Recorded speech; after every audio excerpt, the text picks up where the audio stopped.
अब प्रौद्योगिकी क्या हो गया, उसका बच्चा हो गया।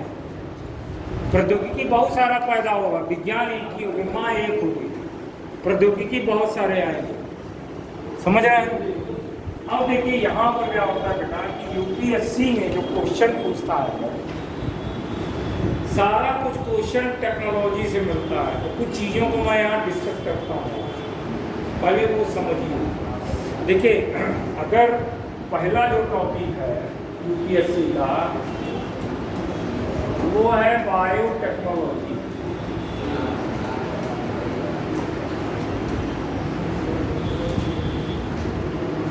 पहला जो टॉपिक आता है वो आपका है बायोटेक्नोलॉजी। अब ये बायोटेक्नोलॉजी और बगल में आप कह सकते हो जेनेटिक इंजीनियरिंग, ये क्या है टॉपिक? देखिए, इस टॉपिक में जो क्वेश्चंस बनते हैं, प्री के लिए भी बनते हैं, मेन के लिए भी बनते हैं। अब अगर इस टॉपिक को समझें आप, तो ये टॉपिक को समझने के लिए दो टॉपिक पढ़ना पड़ेगा। एक तो पढ़ना पड़ेगा ह्यूमन ब्लड,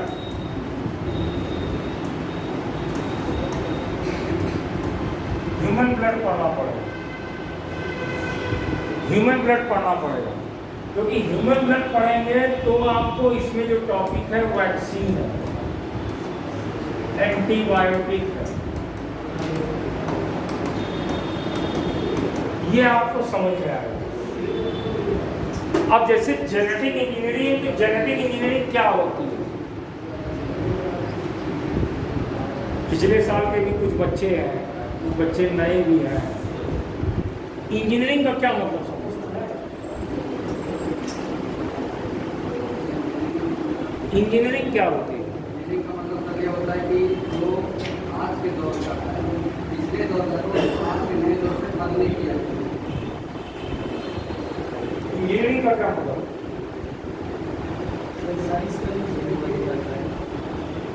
अच्छा, इंजीनियरिंग का उपयोग करके मानव ने सबसे पहले क्या बनाया?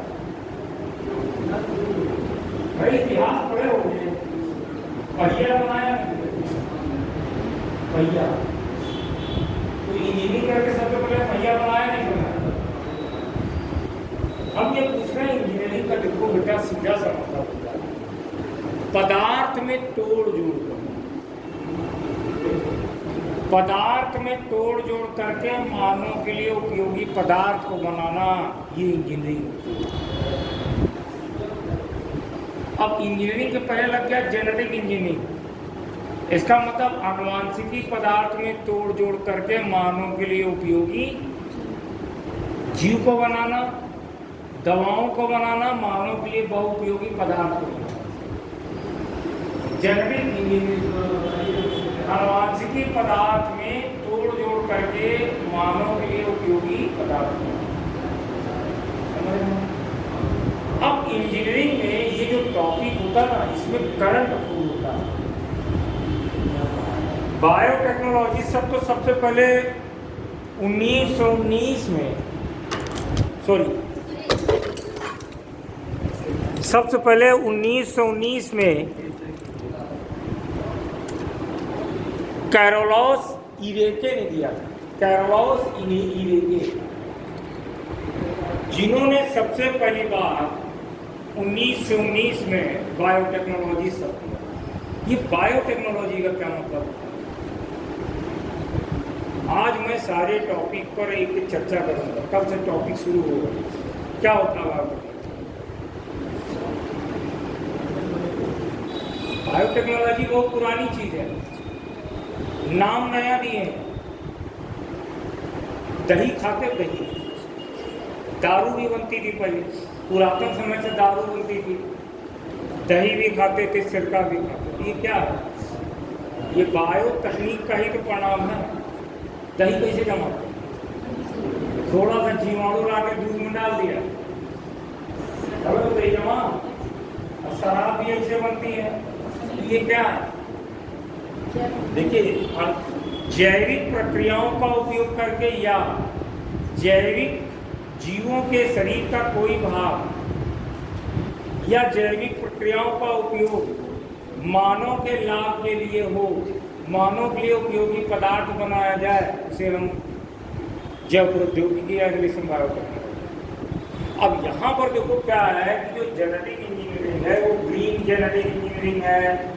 इसकी चर्चा करेंगे। ग्रीन जेनेटिक इंजीनियरिंग क्या होती है, रेड क्या होती है, वाइट क्या होती है, येलो क्या होती है। अब देखिए ग्रीन का संबंध जो होता है बेटा, ग्रीन का संबंध जो होता है वो सीधा सीधा हो जाता है कृषि से और इकोलॉजी इन्वायरमेंट। इकोलॉजी इन्वायरमेंट में कन्वेंशन पढ़े होंगे, पेरिस, रियो डी जेनेरो 1992 में कन्वेंशन हुआ। तो जो आपका ग्रीन बायोटेक है वो एग्रीकल्चर से रिलेटेड, कृषि से रिलेटेड। जैसे जीएम फसलें आ गए, जेनेटिकली मॉडिफाइड क्रॉप, ये क्या होगा?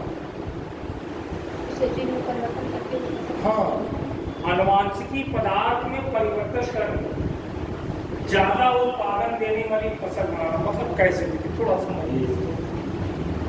ग्रीन बायोटेक्नोलॉजी का मतलब या ग्रीन बायोटेक का सीधा सा मतलब होता है कृषि से, इकोलॉजी इन्वायरमेंट से।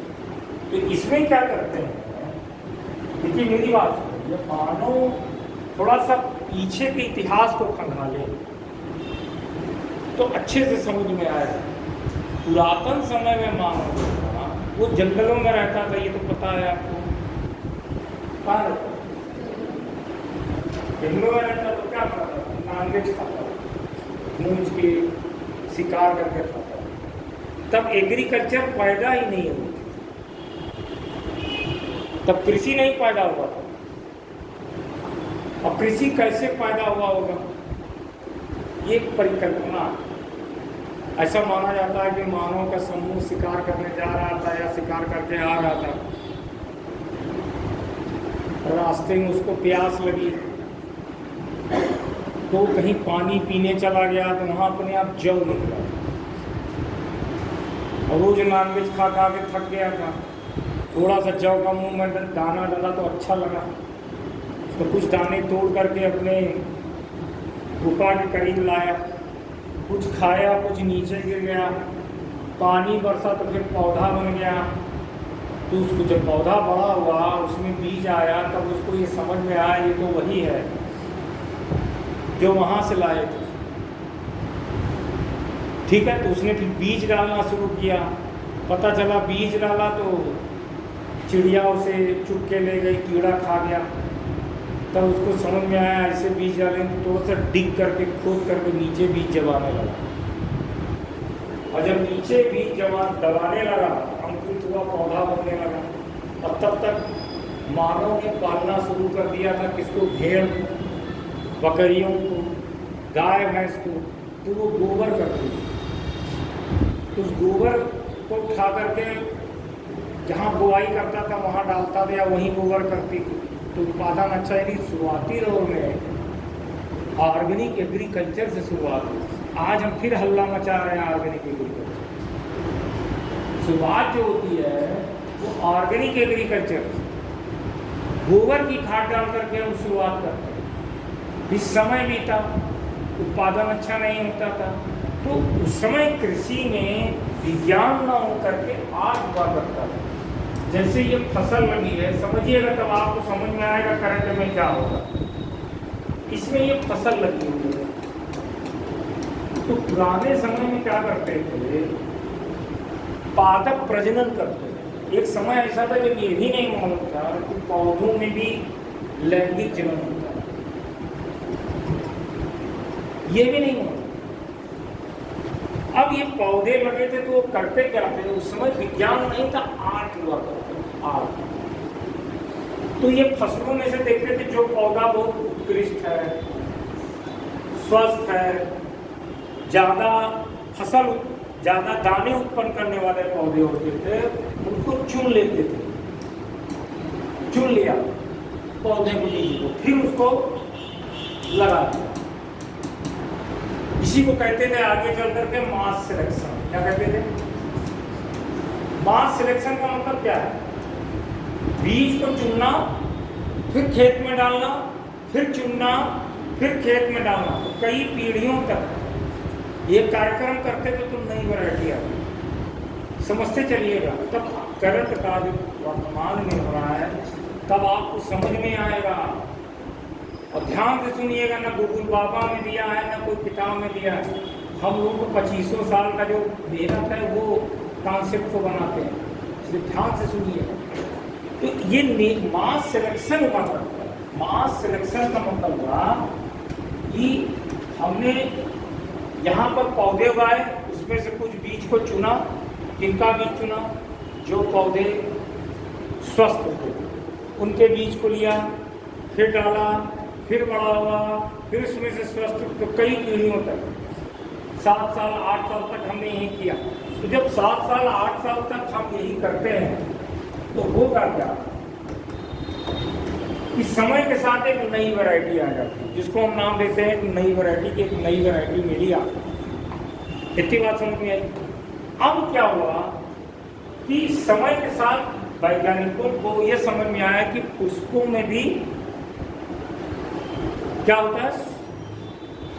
परागण होता है, यानी उसमें भी लैंगिक जनन होता है।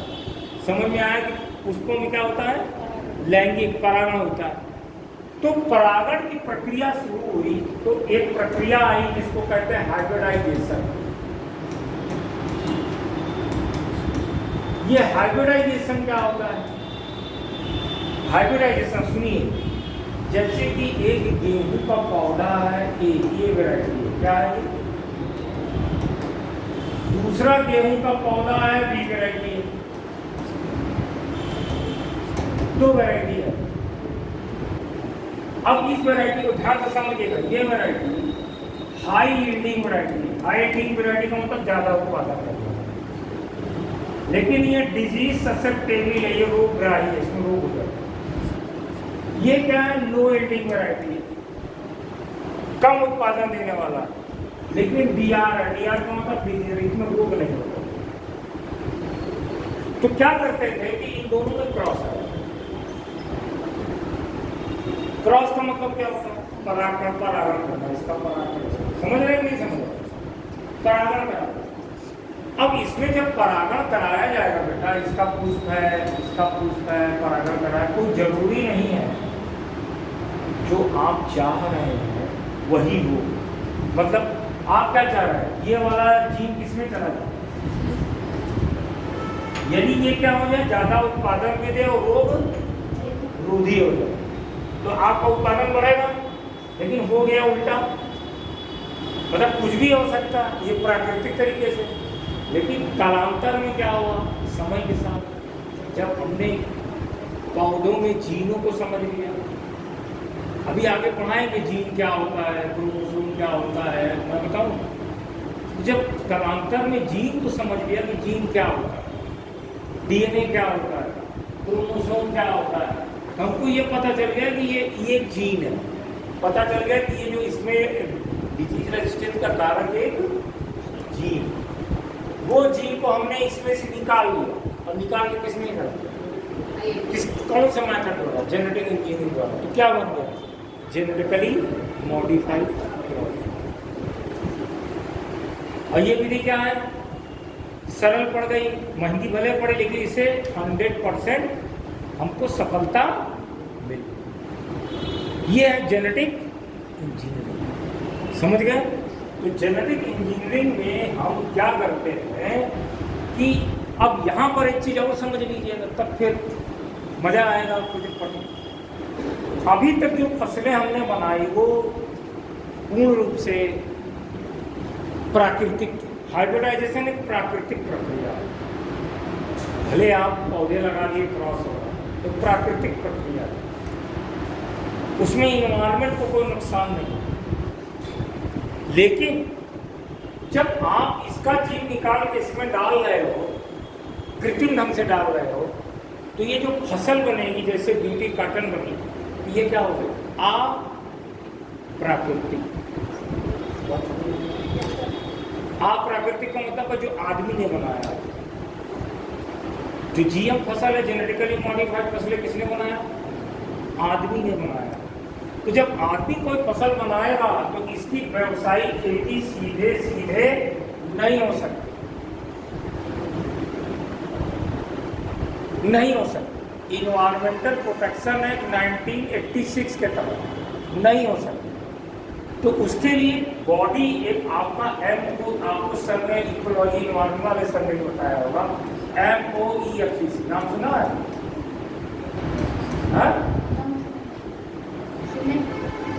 इकोलॉजी इन्वायरमेंट सर ने भी बताया होगा, क्योंकि वहाँ भी इसकी जरूरत पड़ती। Ministry of ecology, ministry of environment, forest and climate change. तो ये कमेटी जो इन्वायरमेंट पे, एग्रीकल्चर पे नजर रखती है, और इस कमेटी के अंतर्गत इन्होंने एक बॉडी बनाई जिसका नाम है GEPC, genetic engineering appraisal committee. तो जब आप कोई भी जीएम फसल बनाओगे तो इससे इजाजत लेनी पड़ेगी। जैसे आप कोई हाइब्रिड फसल बना रहे हो क्रॉस करके, तो मार्केट में बना करके बेच सकते हो, लेकिन इसके लिए क्या करना पड़ेगा? इससे इजाजत लेनी पड़ेगी। जब ये इजाजत देगा तभी उसकी व्यावसायिक खेती हो सकती है। इसलिए अभी तक केवल एक फसल को मिली है, पिछले साल में पढ़ाया, और वो है बीटी कॉटन। दूसरी जो मिल सकती है DMH 11 को। ये क्या है? ये सरसों की एक जीएम फसल बनाई गई, इसको मिल सकती है, अभी मिली नहीं, मिलने की उम्मीद है। और इसके अलावा बायोटेक्नोलॉजी में बहुत सारी चीजें हैं, जीन थेरेपी है,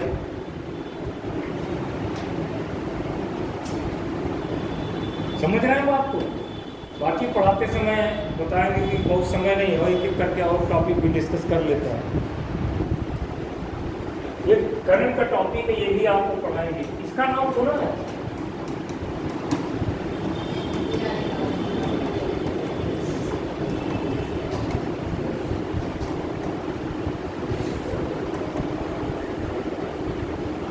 आर्टिफिशियल इंटेलिजेंस क्या है? ये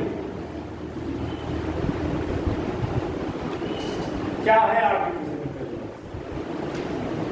आप मोबाइल रखते हो, उसमें यूज कर रहे हो, क्या होता है?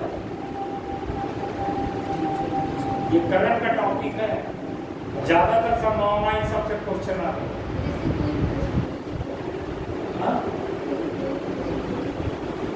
हाँ, इससे कोई भी क्वेश्चन पूछो तो बता देता है। AI क्या है और इसका समाज में क्या प्रभाव पड़ेगा, ये इम्पोर्टेंट है। किन किन लोगों की नौकरी जाने वाली है, किन किन लोगों की नौकरी बचने वाली है, ये जानना, ये होता क्या है। मेरे साथ शायद उतना डिटेल में इसको नहीं पढ़ाएगा, क्या होता है।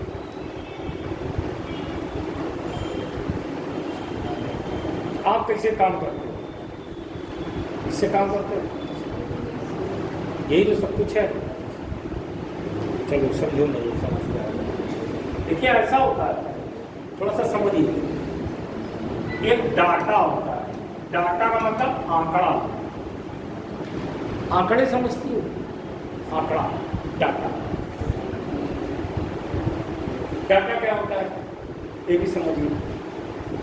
जैसे कोई काम कहीं पे हो रहा है, मान लीजिए एग्जाम हो रहा है, एग्जाम में बहुत सारे लोग पास हुए, बहुत सारे फेल हुए, तो डाटा बना नहीं हुआ, उसी को डाटा या आंकड़ा। अब वो आंकड़ा जो होता है, आंकड़े को मैथ का उपयोग करते हैं।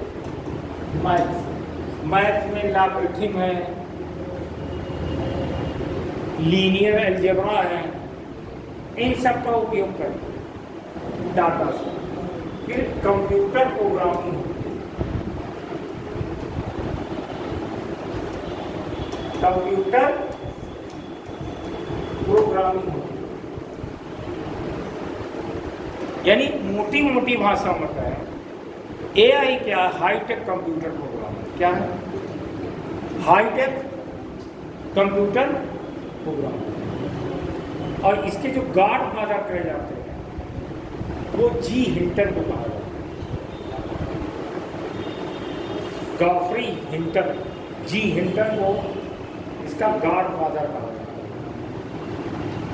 अब थोड़ा आप समझिए कैसे काम करता है, बिल्कुल वैसे काम करता है, समझो ये कैसे इसको तैयार कर। एक छोटा बच्चा पैदा होता है, आपके घर में भाई भतीजा भाभी पैदा हुआ, उनको बहुत कुछ सिखाते हैं, बेटा ये चच्चू है, ये मामू है, ये तत्तू है,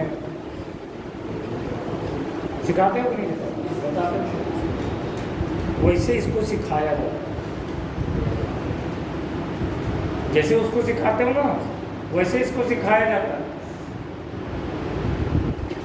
जब इसको सिखाते हैं फिर धीरे धीरे अभी इतना बड़ा कौन नहीं आई, अभी इतना बड़ा, एक समय आ जाएगा कि हमारा आपका बाप हो जाएगा, अभी छोटा है ये अभी। अब कैसे काम करता है मालूम? आपका जो मस्तिष्क है, आपका ब्रेन है, ब्रेन की एक इकाई होती है, उसको क्या कहते हैं? न्यूरॉन कहते हैं, या इसको नर्व सेल, तंत्रिका कोशिका कहते हैं। आपके मस्तिष्क में आपके पूरे शरीर में जो आप ये टच कर रहे हो, पता चल रहा, कैसे पता चल रहा? तंत्रिका कोशिका कहते हैं। तो आपका ब्रेन क्या समझिएगा तभी समझ में आएगा, अगर इसके पूर्ण ज्ञान में जाएंगे नहीं समझ में आएगा। पूरी टेक्नोलॉजी है, आप अपनी भाषा में समझिए। तो ये जो ब्रेन क्या है, इसका गुच्छा है। ब्रेन क्या है? न्यूरॉन का गुच्छा। न्यूरॉन क्या होता है? कुछ इस तरीके की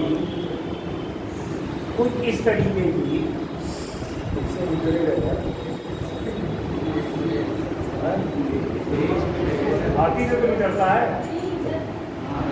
देखो न्यूरॉन जो है आपका, वो तंत्रिका कोशिका जो है वो इस तरीके की होती है,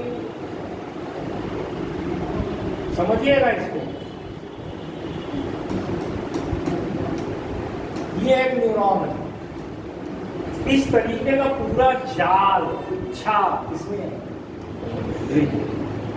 ठीक? इतनी बात समझ में आ रही? अब इसको कंपेयर करो एआई से।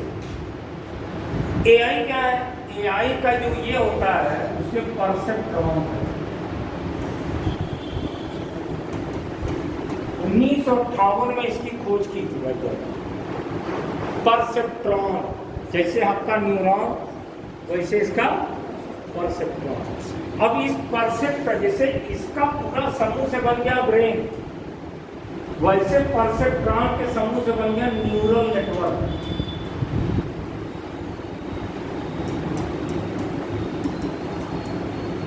और ये न्यूरल नेटवर्क ये क्या है?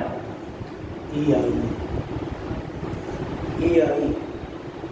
अब आपका जो ये है, ये आंख में भी लगा हुआ है, ये आंख में सब सुंदर से कौन काम रहा है? तंत्रिका कोशिका कर रहा है। तंत्रिका कोशिका की जगह में यहाँ क्या है? परसेप्ट्रॉन। बिल्कुल वैसे जैसे आपका न्यूरॉन। ब्रेन क्या है? जैसे आपका ब्रेन वैसे न्यूरल नेटवर्क, यानी हाईटेक कंप्यूटर प्रोग्राम। इसको सिखाया जाता है बार बार चीज़ों को। जैसे आप मोबाइल है ना, फेस वाला क्या करते हैं? चेहरा दिखाते हैं तो रिकॉग्नाइज करेगा। तो ऐसे नहीं तैयार किया गया, उसको बहुत सारा लाखों करोड़ों लोगों का चेहरा दिखा के डाटा दिया गया। पहले आदमी का ये पहचानो कि आदमी है, फिर दूसरा डाटा हर आदमी का चेहरे में अंतर पहचानो। तो इसका तरीका किसने बताया? आदमी ने, हमने आपको उसको तैयार किया। तो आपके चेहरे को क्या करता है? पहचान। कुछ बात समझ में आ रही है?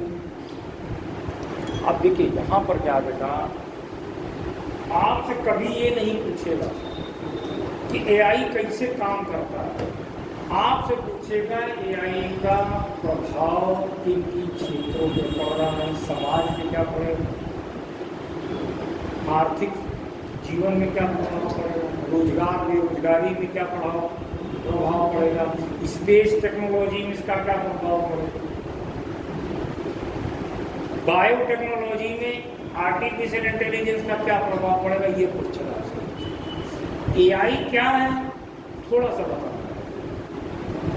एआई का प्रभाव कहाँ पड़ेगा ये जानकारी।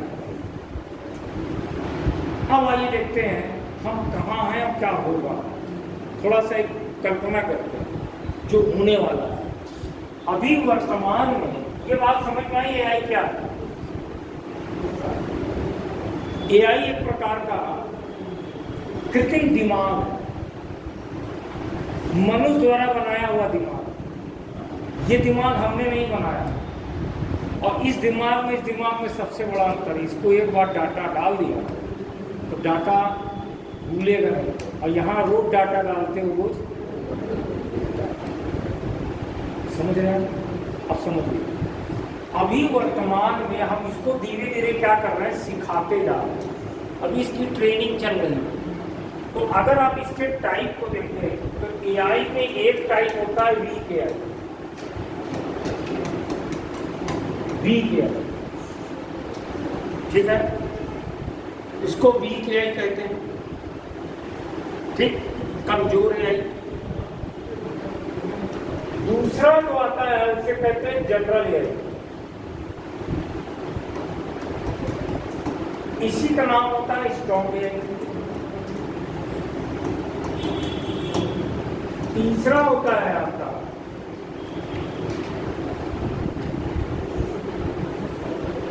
सुपर एआई, और आगे चल करके इसी से बन जाएगा सिंगुलर।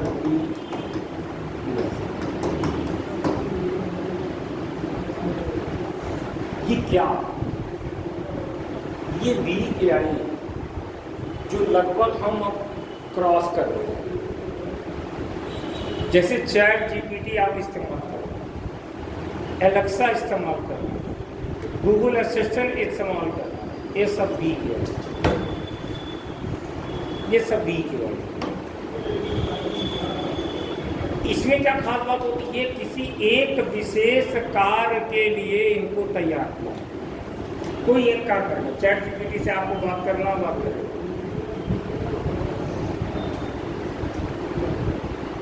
इससे बात करना है, वो बात करेंगे, कार्य के लिए बनाया है। वो आपके मन के अंदर की बात नहीं पढ़ पाएगा, आपको समझ नहीं पाएगा, आप उसको समझ रहे, कोई एक कार्य के लिए बनाया। धीरे धीरे हम उससे आगे बढ़ रहे हैं, और आगे बढ़ करके हम प्रवेश किस पे कर रहे हैं, ये वो सारे कार्य करेगा जो हम कर रहे हैं। एक समय में हम कई कार्य कर सकते हैं, वैसे ये भी एक समय में कई कार्य करेगा। बात समझ रहे हैं? ये कई कार्य के लिए डिजाइन किया गया है। दिक्कत यहाँ तक नहीं, दिक्कत यहाँ तक नहीं। जैसे अभी स्पेस टेक्नोलॉजी पढ़ेंगे, तभी गगनयान भेजा जाता है, तो जो गगनयान भेजा जाना है उसमें वायुमित्रा जा रही है, वो लगभग जनरल एआई में वायुमित्रा जो भेजी जाएगी जनरल एआई। यहाँ तक कोई दिक्कत नहीं है, ये आपके हमारी तरह काम करेगा। हम समझिए, हम अपने लिए क्या है, मानव के लिए बहुत महत्वपूर्ण है, यानी human is valuable for human. हम अपनी इथिक्स, आप इथिक्स पढ़ते हैं, इथिक्स में क्या होता है, मानव बहुत महत्वपूर्ण चीज होती है, मानव बहुत महत्वपूर्ण चीज होती है। अभी हम इसको ये सिखा रहे हैं कि भैया मानव बहुत महत्वपूर्ण है, लेकिन हम इसको जो तैयार कर रहे हैं ना, स्वार्थ की दृष्टि से। हमारा स्वार्थ क्या है, इसका उपयोग करके अधिक से अधिक बनता है। और बहुत कुछ इसमें डाटा भी हम जो डाल रहे हैं वो गलत डाल रहे हैं। कैसे? ध्यान से समझिएगा। जैसे मान लीजिए कोई एक एग्जाम होता है, उस एग्जाम में काले गोरे दोनों लोग बैठ रहे हैं। काले लोग बैठ रहे हैं, गोरे लोग बैठ रहे हैं। गोरा जो है वो एग्जामिनर है, उसने गोरों की पार्शियलिटी कर, गोरों को ज़्यादा पास करा दिया, कालों को कम पास कराया। अब डाटा उठा के इसको डाल दिया AI का समझेगा। गोरे ज़्यादा समझदार होते हैं, काले कम समझदार। उसको डाटा आपने क्या दिया, गड़बड़ है। इतनी बात समझ में आई। अब जब धीरे धीरे ये हम अभी इसमें जब कन्वर्ट कर लेते तब इसका दिमाग आपके दिमाग से बहुत तेज चलेगा। जानते हैं कैसे? आपका दिमाग लगभग 120 बिट्स पर सेकंड पे काम करता है, और इसका दिमाग जानते हैं कैसे काम करेगा? बिलियन बिट पर सेकंड। बिलियन यानी इस धरती के सारे मानव मिलके एक साथ सोचे तो भी इसके बराबर नहीं सोचे। आप इसको आज डाटा डाल दो, आपने मानव के DNA का डाटा डाला, चिंपैंजी का DNA का डाटा डाला, इसने मान लो डिसाइड किया, किसने? Super AI। क्या कुछ कैल्शियम जैसी वस्तु का उपयोग करके कुछ कीमती चीज बनाना है। उसने मानव के शरीर को काट छांट के फाड़ करके कैल्शियम निकाल दिया, क्योंकि उसके पास डाटा, उसको पता है कि मानव के शरीर में जबरदस्त कैल्शियम। और जब उसने डाटा देखा कि मानव और चिंपैंजी के DNA में 0.1% कैल्शियम, इसका मतलब मानव और चिंपैंजी में बहुत अंतर नहीं, यानी वो अपनी इथिक्स खुद लिखे। आपको उसके इथिक्स, उसके लॉगरिथम लिखने की जरूरत नहीं। गजब तब हो जाएगा जब वो इसमें कन्वर्ट हो, यानी इस धरती का एक नया क्रीचर है। समझ में आ रहा है कि सरल सरल चीज बताइए। पीछे बताइए, बच्चों वाली चीज पढ़ना चाहते हैं कि UPSC वाली चीज? UPSC पढ़ना चाहते हैं, तब इसको समझना जरूरी है। बच्चों वाली चीज़ में तो फिर वही विटामिन, कार्बोहाइड्रेट और वो सब पढ़े, सब बहुत बार पढ़े हैं, तो बहुत मतलब नहीं, तो फायदे नहीं। अब जब ये कॉन्शियस हो जाएगा, कौन सिंगुलरिटी है, जानते क्या हो? हमारा शरीर क्या है? एक बायोलॉजिकल बॉडी है। आपका शरीर क्या है? एक जैविक शरीर है। ये दो चीज़ पे काम करता है। बायोलॉजी के अंदर केमिस्ट्री है, तमाम पदार्थ। अब केमिस्ट्री काम करती है फिजिक्स के सिद्धांत, और ये जो बॉडी होगी ये मैकेनिकल होगा, यांत्रिक शरीर होगा। कौन? ये सेल्फ कॉन्शियस होगा। जैसे हमें आपको क्या होती? चेतना। हमें आप में क्या होती है? चेतना। इसमें भी चेतना है। आप क्या समझते? कोई चेतना विशेष चीज है, ऊपर से आती है? ऐसी कोई विशेष चीज नहीं होती। ये सेल्फ कॉन्शियस हो जाएगा, यानी इसमें चेतना आ जाएगी। ये अपना इथिक्स लिखेगा, और इसका दिमाग आप जानते हैं, जैसे आज हम आप बात करें, बंदर ऐसे देखे वैसे कोई पता क्या होगा, वही हाल हम लोगों का होने वाला। हम लोग इसके सामने बंदर की तरह होंगे। ये जो काम करेगा हमको समझ में, ये है सिंगुलरिटी है। इसी को लेके जी हिंटन डर रहे भविष्य में। मानव क्या होगा?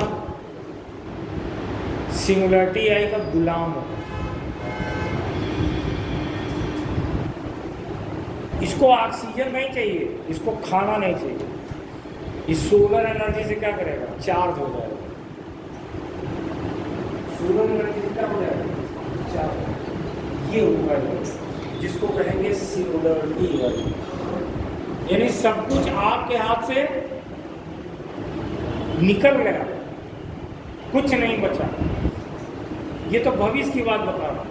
अगर हम वर्तमान में कहें तो अभी आपके इंडिया का उदाहरण मैं देता हूँ एआई से संबंधित। डार्क फैक्ट्री, ये क्वेश्चन आने वाला है यूपीएससी पूछेगा, डार्क फैक्ट्री क्या होती है? क्या पूछेगा? डार्क फैक्ट्री क्या होती है? इंडस्ट्री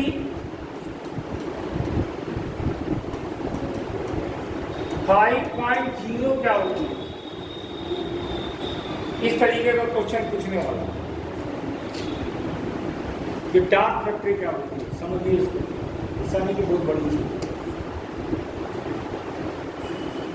कोई भी फैक्ट्री है, जैसे अभी एग्जाम्पल लेता हूँ, एडिडास जूता बनाता है, तो एडिडास ने अपनी फैक्ट्री को डार्क फैक्ट्री में कन्वर्ट कर दिया। यस, अभी आपका रिसेंट एग्जाम्पल है आपका तमिलनाडु में सेमी कंडक्टर इंडस्ट्री है, वो डार्क फैक्ट्री में कन्वर्ट हो गई। और जो एप्पल का मोबाइल देखते हैं उसका टेंडर भारत में, एप्पल का जो टेंडर है वो टाटा के पास है। तो टाटा क्या करता है कि एप्पल के मोबाइल के पार्ट को असेंबल करता है, जो बेचते हैं आपको मिल रहा है उसके पार्ट को असेंबल करता है कौन? टाटा। ये सब डार्क फैक्ट्री में कन्वर्ट हो। ये डार्क फैक्ट्री क्या होती है? तो पहले फैक्ट्री समझते हैं। इसी तरह का क्वेश्चन देता है यूपीएससी। कोई गूढ़ ज्ञान नहीं पूछता साइंस में कि ये बताओ ये तार कैसे जुड़ा होगा, नहीं पूछता। एकदम अप्लाइड चीजों करके क्वेश्चन देता है। अब देखिए फैक्ट्री का मतलब क्या होता है बताओ, बाकी लिखा दूंगा आगे आपको। फैक्ट्री का क्या मतलब होता है? जो कुछ बना है, मैन्युफैक्चरिंग फैसिलिटी हो, ऐसी जगह जहां कुछ पदार्थ बनता हो, उसे क्या कहते हैं? समझ रहे हैं? अब देखिए जो फैक्ट्री होती है उसमें मान लीजिए जगह है आपके पास x square kilometre, x square kilometre की जगह है। यहाँ पर काम कर रहे हैं वर्कर। क्या कर रहे हैं? वर्कर इसमें असेंबली लाइन की है, यानी जूता के पार्ट बन के आ रहा तो सारे पार्ट को जोड़ करके तैयार करके वो जूता निकाल रहा है। यानी इसमें मान लीजिए 500 वर्कर कई शिफ्ट में, 3 शिफ्ट में फैक्ट्री चल रही है, उसमें काम कर रहा है। कौन से? 500। और ये जो फैक्ट्री है वो सेमी ऑटोमेटेड है। सेमी ऑटो, आज जो भी फैक्ट्रियां हैं वो सेमी ऑटोमेटेड है, अर्ध स्वचालित, यानी इसमें मानव की जरूरत पड़ती है। जैसे सोल तो फैक्ट्री में बन गया, फीता बन गया, ऊपर का सामान बन गया, लेकिन असेंबल कौन करता है? मानव करता है। ये सेमी ऑटोमेटेड फैक्ट्री। अब आप सोच रहे हो कि सर ये साइंस पढ़ा रहे हैं कि क्या कर रहा है? भैया हम यूपीएससी जो पूछता वो पढ़ा रहे हैं, जो यूपीएससी पूछता वो पढ़ा रहे हैं। अब देखिए, अब ये फैक्ट्री में अब वर्कर काम कर रहा है तो यहाँ क्या क्या चाहिए? टॉयलेट चाहिए, टॉयलेट भी होगा, फिर लंच रूम भी होगा जहाँ लंच करेंगे सब बच्चे, फिर क्या है ब्रेस्ट रूम भी होगा, जो महिलाएं होंगी और उनके बच्चे होंगे दूध पिलाने के लिए ब्रेस्ट रूम भी होगा। फिर यहाँ पर एक तो बस स्टैंड भी होगा, ठीक, बस स्टैंड भी होगा। और सबसे बड़ी चीज यहाँ पर क्या होगी? लाइट की कुछ जरूरत है, प्रकाश। ये जो वर्कर काम करेंगे तो बिना प्रकाश में काम नहीं कर पाएंगे। बात समझ में आ रही है? 500 वर्कर काम कर रहे हैं। अब ये महोदय जिनकी फैक्ट्री थी उनके संपर्क में कोई आया चाइनीज का या इंग्लिश, उसने कहा कि हम आप अपनी फैक्ट्री को काहे नहीं ऑटोनॉमस कर दें? ऑटोनोमस तो है, अभी ऑटोनोमस नहीं है आपके पास, सेमी ऑटोनोमस, पूर्ण स्वचालित नहीं है।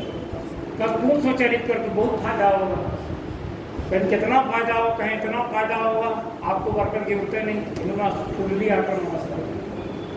और जब फुल्ली ऑटोनोमस लगा दिया तो जो वर्कर यहाँ बैठ करके पीता और उसको जोड़ रहे थे, उनकी जरूरत, ये 500 वर्कर की जरूरत अब नहीं है। और जब एक भी जरूरत नहीं, ये भी जरूरत नहीं, ये भी जरूरत नहीं, ये भी जरूरत नहीं, अब जगह जो x किलोमीटर में भी वो x बाई 10 स्क्वायर किलोमीटर में करता, और जो प्रोडक्ट बनेगा उसकी क्वालिटी भी पहले की तुलना में ज़्यादा अच्छी है। और यहाँ पर प्रकाश की भी जरूरत नहीं होगी, तब ये क्या होगा, टाल।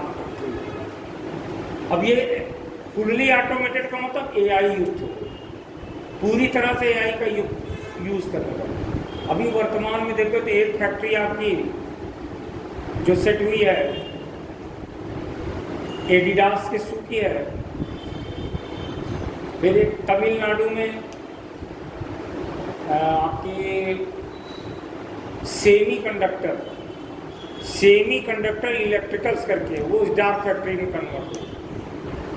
तीसरी आपकी जो फैक्ट्री है वो है आपकी सेमी कंडक्टर के बाद एक वो बनी है, एक आपकी वो टाटा इलेक्ट्रॉनिक्स करके, जिन्होंने डार्क फैक्ट्री में उसको कन्वर्ट किया। क्यों कर रहा है, फायदा है कि नहीं। वर्कर गायब तो लागत बहुत कम, तो इंटरनेशनल मार्केट में आपकी क्वालिटी भी अच्छी होगी। अभी तो फायदा नजर आ रहा है, लेकिन लॉन्ग टर्म में इसका जबरदस्त नुकसान है। अभी एक और घटना हुई दिल्ली में ऑटोमेटेड ब्रिक फैक्ट्री लगी है, ईटा पाथने की भट्टी लगी है, ऑटोमेटेड फुल्ली। अब आप बताइए ईटा पाटने की भट्टी जो होती है 500, 800, 1000 लोग काम करते हैं, 3-3 शिफ्ट। और ईटा एक ऐसी चीज़ है जिसकी डिमांड 12 महीना बनी रहती है। 12 महीना क्या होती है, बनी रहती है, और उसमें मात्र 3 लोग काम करते हैं, फुल्ली ऑटोमेटेड। मशीन ही सानेगा, वही पाटेगा, वही उसे ले जाएगा, वही पकाएगा। चाइना से खरीदे, बनाने वाले को तो बहुत फायदा। भारत में देखें तो 29.3% पढ़े लिखे बेरोजगार और 4.6% बिना पढ़े लिखे बेरोजगार। लेकिन भारत सरकार जो बेरोजगारी का दर मापती है ना, वो सही नहीं है। अगर आप सिविल की तैयारी कर रहे हो तो आप बेरोजगारी की श्रेणी में नहीं रखते, पता है। अब उठा के देखिएगा, ऑफिशियल वेबसाइट जो निकलती है, इकोनॉमी सर्वे ऑफ इंडिया कर, तो अगर आप तैयारी कर रहे हो तो आप बेरोजगार की श्रेणी में नहीं आओगे। तो डार्क फैक्ट्री का मतलब उसमें एआई का यूज शुरू हो चुका है। अब एआई का यूज होगा तो क्या होगा। पहले ये था कि पहले नौकरी जाने वाली है, पहले विचार ये था कि नौकरी किसकी जाएगी, पहले नौकरी जाएगी ब्लू कॉलर की, लेकिन हुआ उल्टा। ब्लू कॉलर का मतलब गार्ड, लेकिन पहले नौकरी किसकी गई, वाइट कॉलर यानी क्लर्क। आने वाले समय में सॉफ्टवेयर इंजीनियर, डॉक्टर, ये सब की नौकरी जाने वाली है। आप मेडिकल का पूरा डाटा डालोगे तो आपसे अच्छा तो वो जानता है ना। एआई में डेवलप, अभी मैं एआई पढ़ाऊंगा तो लिखाऊंगा आपको क्या क्या डेवलप किया गया। नहीं, डॉक्टर का काम खत्म, इंजीनियर का काम खत्म, वकील का काम खत्म, हम जैसे लोगों टीचर का काम खत्म। हमसे कहीं अच्छा कौन पढ़ाएगा, एआई। पर्सनलाइज्ड एजुकेशन सिस्टम, जैसे क्वेश्चन आने वाला है, पर्सनलाइज्ड एजुकेशन का यानी व्यक्तिगत शिक्षा किसे कहते हैं? व्यक्तिगत शिक्षा आपको समझ करके, आपका डाटा ले करके, आपके दिमाग का डाटा ले करके एआई ने एक पाठ्यक्रम बना दिया, एक पाठ्यक्रम बना दिया।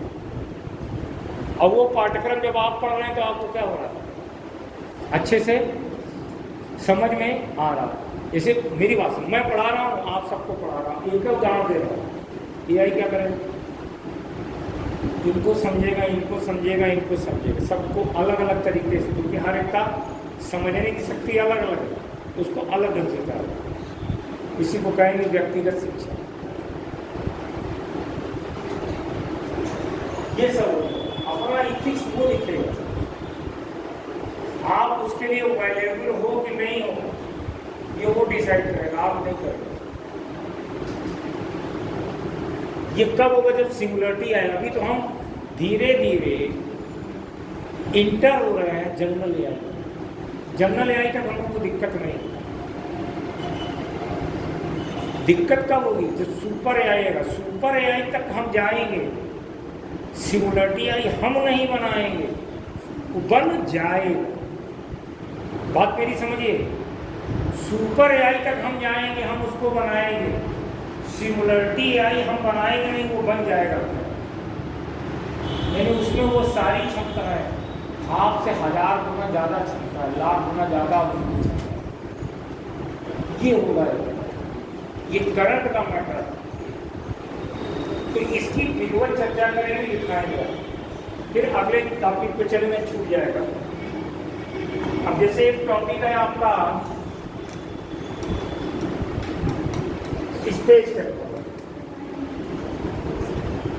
स्पेस टेक्नोलॉजी, इसमें भी वर्तमान में कई इवेंट हुए हैं। जैसे भी निसार भेजा गया होगा, सुना होगा, निसार भेजा गया, एक डॉकिंग टेक्नोलॉजी ये भी 2024 में हुई है। डॉकिंग, ये डॉकिंग टेक्नोलॉजी क्या है? ये निसार क्या है? निसार अभी भेजा गया, भारत और यानी इसरो और नासा का संयुक्त प्रयास है। तो वो क्या है, वो समझना है। डॉकिंग टेक्नोलॉजी से भारत को क्या फ़ायदा है, ये समझना है। और देखिए ये जो टॉपिक है, ये टॉपिक अगर आप अच्छे से समझते हैं तो आपको मिसाइल और लॉन्च व्हीकल, मिसाइल और लॉन्च व्हीकल को समझने में दिक्कत नहीं होती। पिछली बार पढ़ाया तो कुछ बताइए क्या है मिसाइल और लॉन्च व्हीकल में क्या होता है? मिसाइल क्या होती है, लॉन्च व्हीकल क्या होता है? लॉन्च व्हीकल का मतलब रूटीन होता है प्रमोचक यान, प्रमोचक यान। देखिए जिस देश की मिसाइल, जिस देश की लॉन्च व्हीकल यानी rocket technology, launch vehicle technology जितनी अच्छी हो, उस देश का मिसाइल टेक्नोलॉजी भी बहुत अच्छा है। अभी देख तो रहा है B2 बम्बर का यूज़ कर रहा है। B2 बम्बर चपटा सा जहाज नुमा होता है। युद्ध कभी भी जो लड़ा जाता है ना, ताकत से नहीं लड़ा जाता, दिमाग से। जैसे ईरान लड़ा, नकली फाइटर प्लेन बना कर बैठा रहा, वो सोच रहा असली, वो अपना 2 करोड़ का ड्रोन, उसके 2 करोड़ को ड्रोन को मारने के लिए इजराइल अपने 700 करोड़ के मिसाइल लगा रहा है। 700 से 800 करोड़ रुपया खर्चा कर रहा है मिसाइल उसके एक ड्रोन को गिराने के लिए, और उसका एक ड्रोन है 2 करोड़।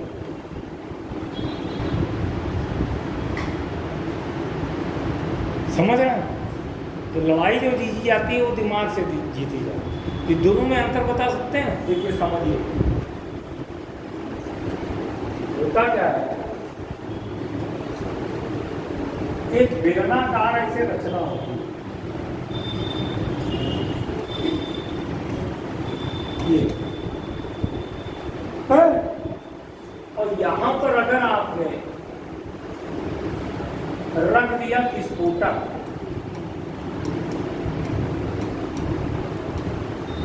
क्या रख दिया, तब तो ये हो गया क्या,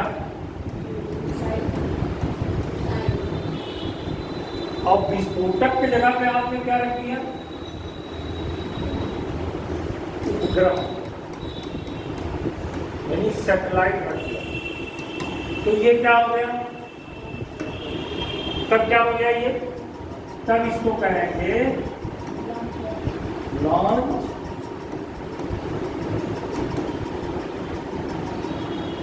तब ये लॉन्च कहते हैं।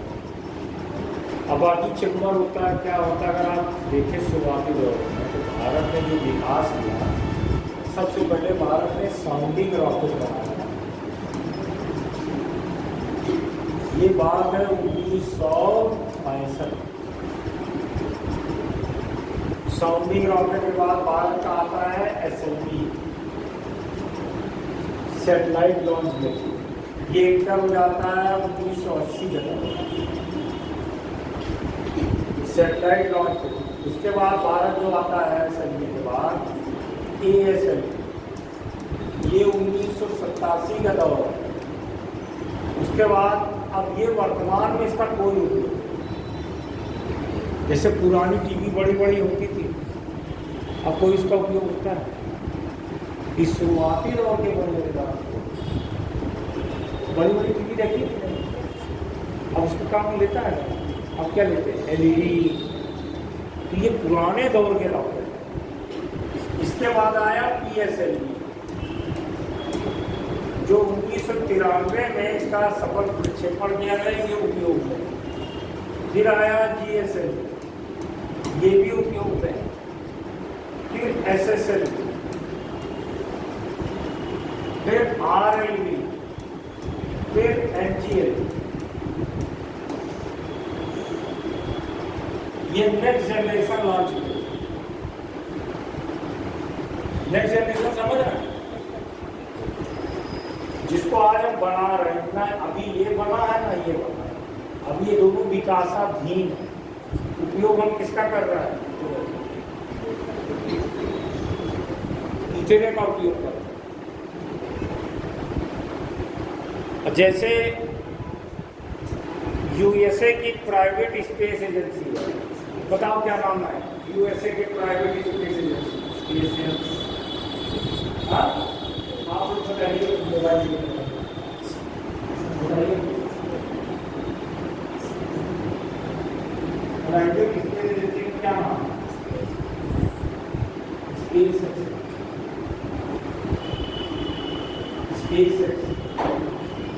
इसकी एलन मस्क का नाम सुनिए, एलन मस्क की एजेंसी है। उसी तरह का भारत ने अपने प्राइवेट स्पेस एजेंसी को शुरू कर दिया, जिसका नाम है स्काई, स्काई। और इसके CEO बनाया गया है पवन कुमार चंदाना। यहाँ भी कुछ रॉकेट बनाए गए हैं, जैसे विक्रम, यहाँ पहला रॉकेट भेजा गया था विक्रम S, ये विक्रम 1, विक्रम 2, विक्रम 3 जाना अभी गया है। क्यों बनाया ऐसे, तो बताए तो यार अच्छी समझ, वो अप्लाइड करके क्वेश्चन पूछता है, क्यों बनाया, क्या जरूरत। नासा का काम है रिसर्च वर्क। नासा क्या करेगा, रिसर्च वर्क करेगा। और स्पेस एक्स क्या करेगा, इंटरनेशनल डील लेगा। भैया आपको अपना सैटेलाइट लॉन्च करवाना, गए और लॉन्च के लिए पैसा दे दो, पैसा अंदर और लॉन्च करो। तो उसी तरह में भारत क्या कर रहा है, स्काई रूट बना रहा, स्काई बना। इसरो को काम रहेगा रिसर्च। इसरो स्काई रूट को कैसे सहायता करेगा, उसको सारी तकनीकी बताएगा और वो क्या करेगा, लॉन्च करेगा। किसी दूसरे का उपग्रह, फायदा क्या होगा? पैसा है। सारी दुनिया गोल गोल घूमती है, एक ही, वो है पैसा। समझ रहे हैं भाई? अगर आज ईरान से युद्ध क्यों हो रहा है? वो कह रहा परमाणु ये सब नौटंकी है। मेन मसला तेल का। जितना सस्ता अमेरिका को तेल मिलेगा उतनी कम कीमत का वो प्रोडक्ट बनाएगा। अब बनाएगा तो मार्केट में क्या करेगा? बेचेगा। कम रेट का रहेगा, लागत उसकी कम रहेगी, ज़्यादा रुपये। सारा तेल किसका? तेल का। और तेल का मतलब है पैसा। सारा खेल वहाँ तेल का है। समझ रहे हो? तो यहाँ पर क्या है कि स्काई रूट का काम क्या? डील हासिल करना। इसरो पर अभी तक इसरो क्या करता था? डील भी हासिल करता था, रिसर्च वर्क भी था। अब गगनयान भेजना है तो उसका सर दर्द लेके बैठा है। अभी चंद्रयान 4 को लॉन्च करना है उसका सर दर्द लेके बैठा है। एक और मंगल मिशन को करना, उसका सर दर्द लेके बैठा है। लेकिन अभी वो क्या करेगा? अभी वो सारा इंटरनेशनल डील कौन झेलेगा? डील कौन लेगा? पैसा कमाने वाला स्काई रूट पैसा कमाएगा। तो इसीलिए स्काई रूट को डाला। इसमें 2 चीज पढ़ती है। एक तो ये पढ़ना है कि ये रॉकेट क्या होते हैं, रॉकेट की विकास का स्तर क्या है, ये भी इम्पोर्टेंट है। दूसरा इसमें मिशन,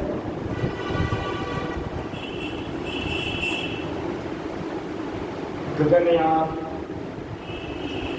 अभी होने वाला है, चंद्रयान हो चुका है, चंद्रयान 4 होने वाला है। अभी 2030-31 तक या 35 तक कहेंगे भारत अपने स्पेस स्टेशन को डालना चाहता है अंतरिक्ष में।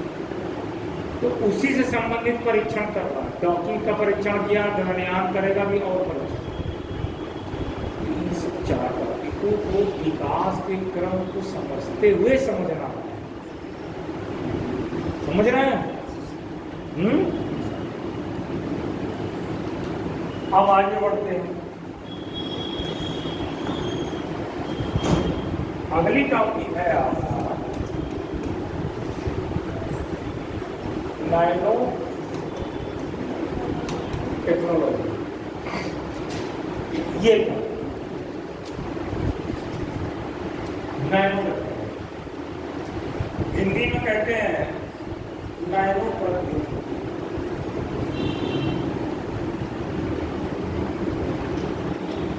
नैनो प्रौद्योगिकी एक शब्द है, नैनो विज्ञान, नैनो साइंस। एक शब्द है नैनो साइंस। नैनो साइंस क्या है? कभी आपने जब गणित थोड़ी पढ़े होंगे, फिजिक्स कभी पढ़े होंगे, तो नैनोमीटर का नाम सुना? क्या होता है?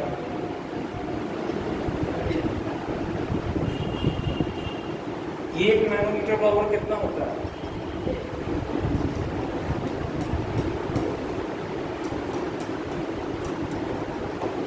एक नैनोमीटर बराबर 10 के पावर -।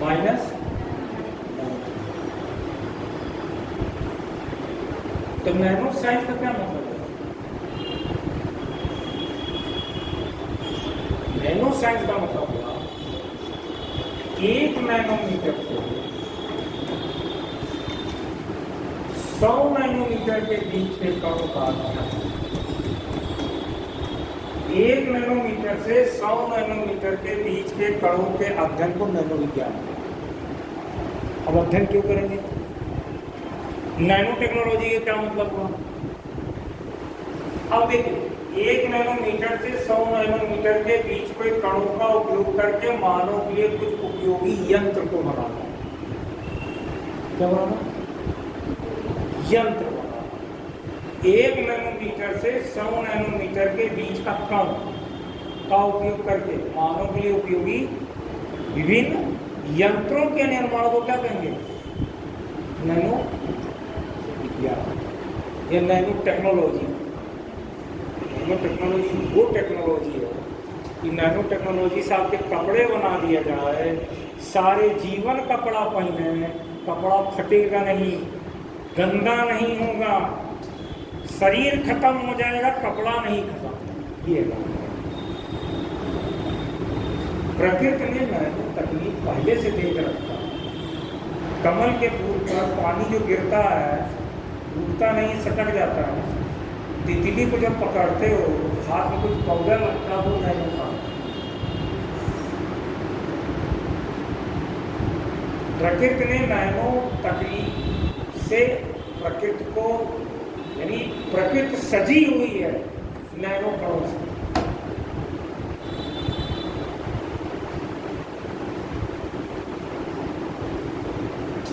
ये है नैनो। कोई ऐसा क्षेत्र है जहाँ इसमें सौंदर्य प्रसाधन में, नैनो मेडिसिन में, नैनो कपड़े बना दे, नैनो तकनीक से कार बना दे कि 56 से गोली चलाएं तो निशान तक नहीं पड़ेगा। और तो सबसे बड़ा उपयोग नैनो तकनीक का चिकित्सा विज्ञान। जैसे मैंने AI में बताया व्यक्तिगत शिक्षा, वैसे इसमें बनेगा व्यक्तिगत उपचार, पर्सनलाइज ट्रीटमेंट। कैसे कैसे व्यक्तिगत उपचार कैसे? अभी तो एक टैबलेट बन गई, मेरी बात समझिए। एक टैबलेट बन गई, ग्लेक्सो ने बनाई, सर दर्द की दवा मार्केट में गई, जिसको सर दर्द होगा लिख कर खाना।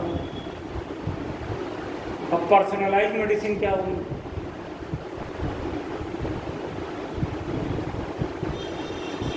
उसमें क्या होगा? जैसे मान लीजिए, मेरी बात समझिए, आपके लीवर में कुछ समस्या, इसमें ध्यान से समझिएगा तो समझ में, आपके लीवर में कोई समस्या है, या मान लीजिए आपको जॉन्डिस हो। जॉन्डिस जो रोग होता है वो लीवर से संबंधित है, वायरस से होता है। आपके लीवर में क्या है समस्या? जॉन्डिस हो गया। अब आप बाजार से टैबलेट खरीद लिया, टैबलेट आपने मुंह में खाया, मुंह से टैबलेट कहाँ गया? पाचन तंत्र में। पाचन तंत्र से ये कहाँ गया टैबलेट? ये टैबलेट ये कहाँ गया? पाचन तंत्र से रक्त में। रक्त से क्या हुआ? आपकी किडनी है, लीवर है, आपका लंग्स है,